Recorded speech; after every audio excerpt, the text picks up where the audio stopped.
You know, child, people often look at old women like me and think we are harmless. Fragile, quiet, sitting in rocking chairs, knitting scarves, and sipping tea while the world passes us by. They think we don't notice things anymore, that our eyes are too dim, our minds too slow, and our hearts too soft to fight back.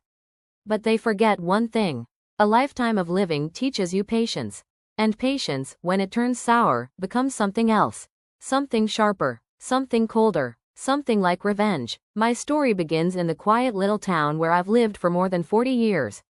It was a safe place once, the kind of town where doors were left unlocked and neighbors borrowed sugar without asking. But safety can be deceiving. Monsters don't always come in the dark with fangs and claws. Sometimes, they live right next door, smiling politely as they sharpen their knives behind your back. My neighbor, Clara, was such a person. To outsiders, she was the perfect woman. Sweet voice, gentle laugh, always the first to bring a casserole when someone was sick. But behind those honeyed words, Clara was a snake. A greedy, venomous creature who could smile while stabbing you in the chest. I didn't always know it, of course. In fact, when I first met her, I thought she was kind. She helped me carry groceries. She asked about my grandchildren. She sat in my kitchen drinking tea, nodding and listening like a friend. But she had her eyes on something. My house. You see, this house wasn't just bricks and mortar. It was my life. My husband built it with his own hands before he passed. My children were raised under its roof.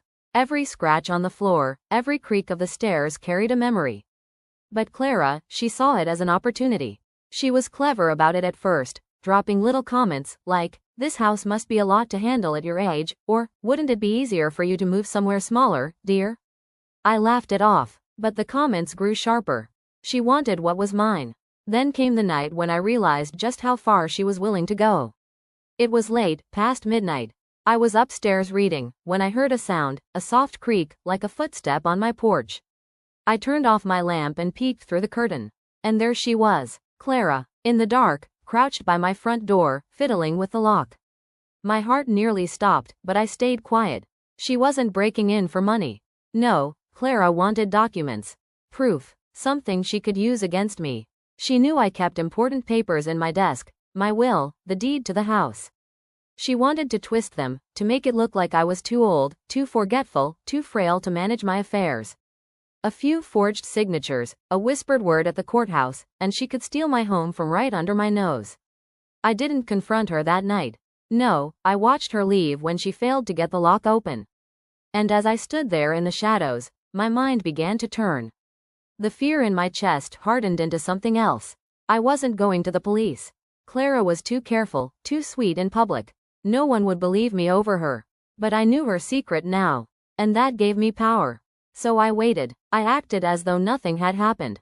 I greeted her the next morning with a smile, offered her cookies, and asked about her roses. All the while, I began to plan. If Clara wanted a game, I would play it. But she had forgotten one thing. Old women like me, we have patience, we have time, and we know how to watch. Over the next weeks, I learned her patterns. When she left for errands, when she returned. I learned that she was careless with her phone, leaving it on tables during our tea visits. I learned that she had debts, deep ones, from gambling trips she took 2 towns over. No one in our neighborhood knew. But I knew, and I tucked that little piece of information away, like a sharp knife hidden in a drawer. The first step was to let her think she was winning. I pretended to grow forgetful. I misplaced my keys when she was around. I asked her to remind me of appointments I had already written down. She smiled that smug little smile, believing her plan was working. She thought I was getting weaker, easier to push aside. But every time she smirked, every time she whispered something under her breath, I was building my case against her. Not for the law, not for the neighbors, for me. One afternoon, Clara brought me a pie. Apple, my favorite, but I didn't take a bite. I noticed the faint bitterness in the smell, something not quite right.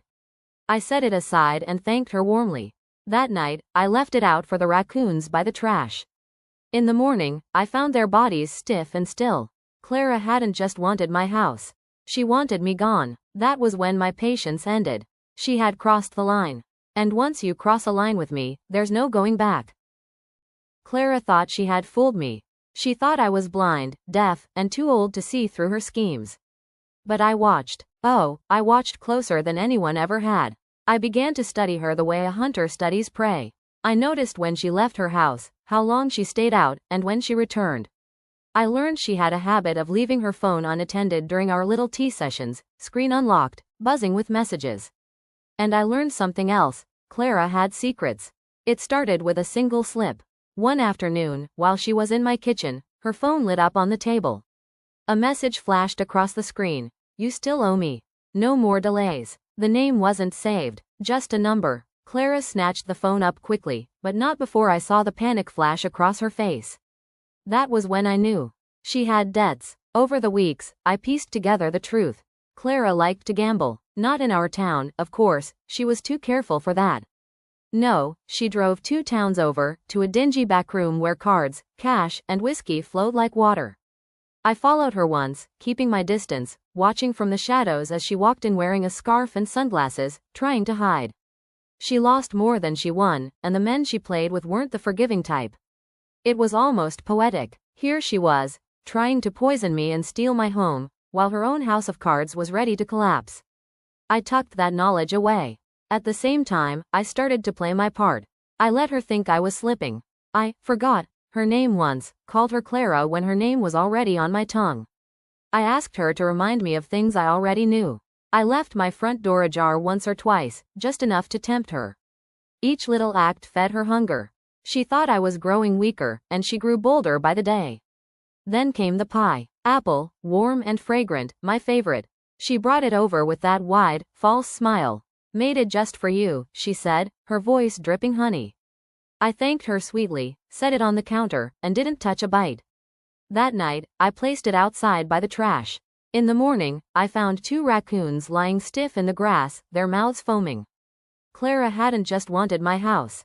She wanted me dead. That was her mistake. From that moment on, my patience turned into steel. I began to prepare in earnest. I went to the library, learned about poisons and their traces. I refreshed my memory on forgery and handwriting, skills I had once used in younger, wilder days when money was tight. I cleaned out my attic and found my husband's old tools, hammers, saws, ropes. Tools of building, yes. But tools can serve many purposes. Most importantly, I gathered evidence. Quietly, patiently, I slipped into her garden one night and took photographs of her trash, receipts from her gambling trips, torn notes from loan sharks. I made copies of messages from her phone the few times she left it unlocked on my table. I even recorded her once, when she thought I had dozed off. She muttered under her breath about how that old woman won't last long. Piece by piece, I was building her coffin. But revenge is not just about striking back. It's about making sure the other person feels the weight of their own sins crushing them down. Clara had to suffer before she fell. She had to believe she was still winning, right up until the moment the ground collapsed beneath her feet. So I let her come closer. I invited her in more often. I shared tea, offered her little confidences. I let her think I trusted her. And all the while, I was laying a trap so intricate she'd never see the threads until it was too late. Because you see, child, Clara thought she was playing me. But what she didn't realize was that she had stepped into my game. And in my game, I never low.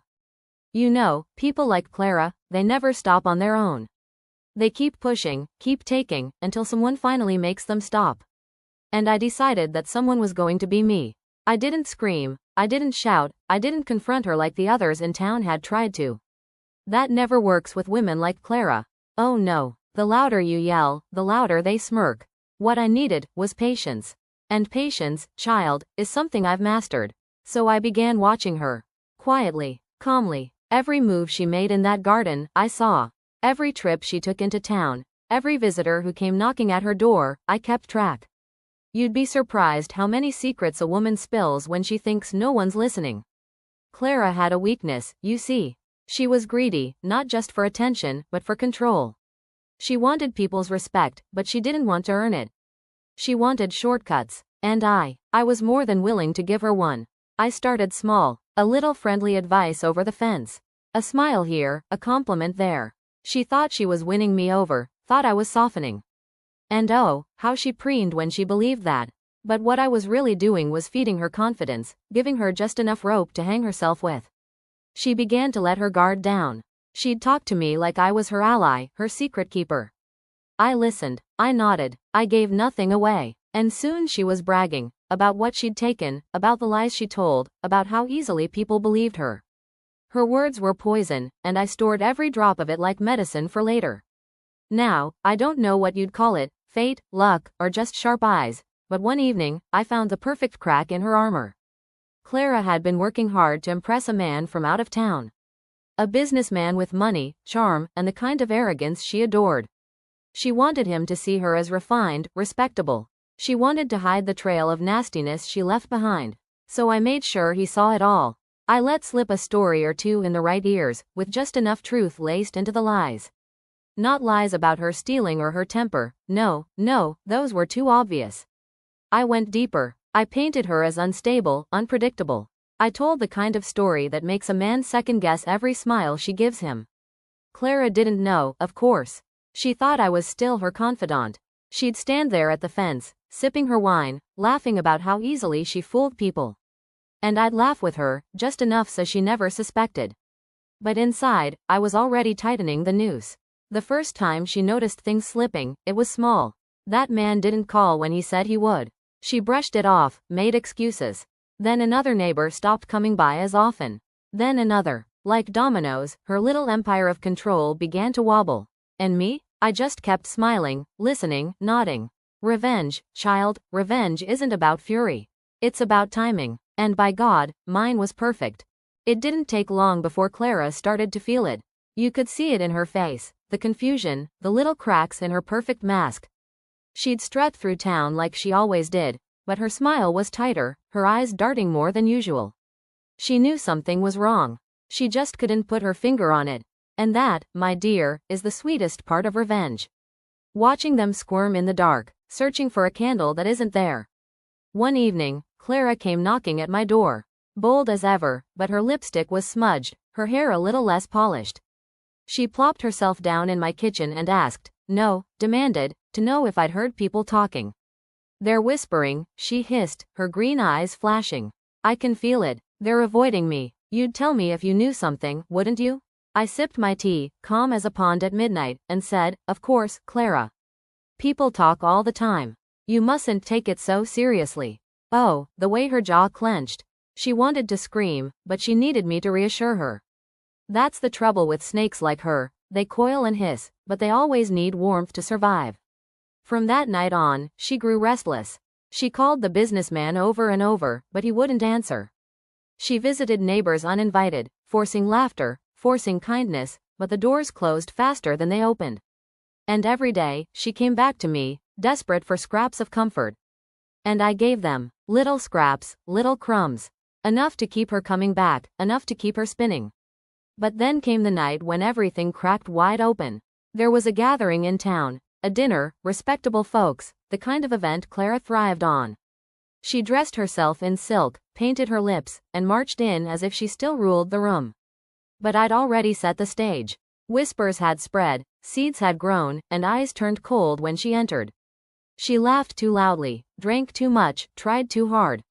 And when the businessman finally appeared, she latched onto him like a drowning woman. He peeled her off with nothing more than a polite smile, as if she were a stranger. Oh, the look on her face, child, I can still see it. That was the moment she realized. Not just that she'd lost him, but that she'd lost everything.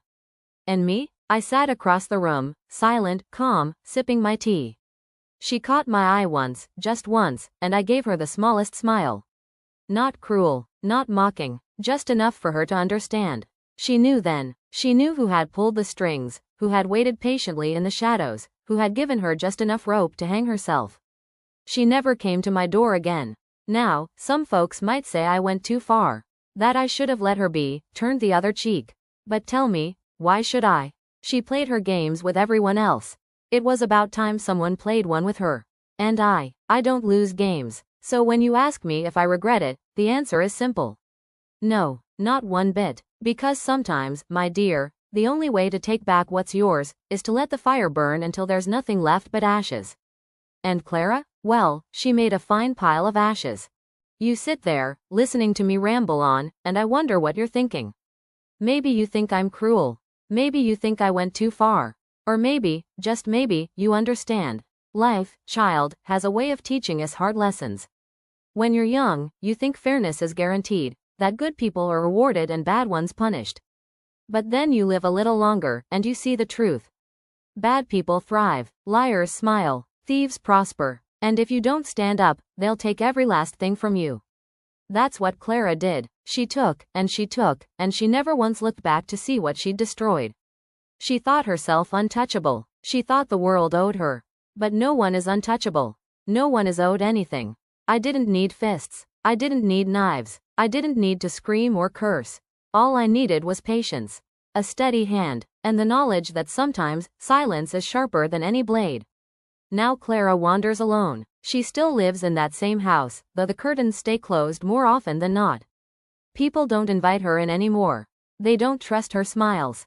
They see through her, and she knows, oh, she knows, why. Me? I sit here, drinking my tea, watching the seasons change. Some nights, I even catch her looking across the fence at me, her eyes hollow, her lips pressed thin. And I smile back, gentle as a summer breeze. Because she understands. Revenge doesn't always end in blood. Sometimes it ends in silence. In whispers. In the long, slow unraveling of someone who thought they could never be touched. And that, child, that is the sweetest kind of revenge.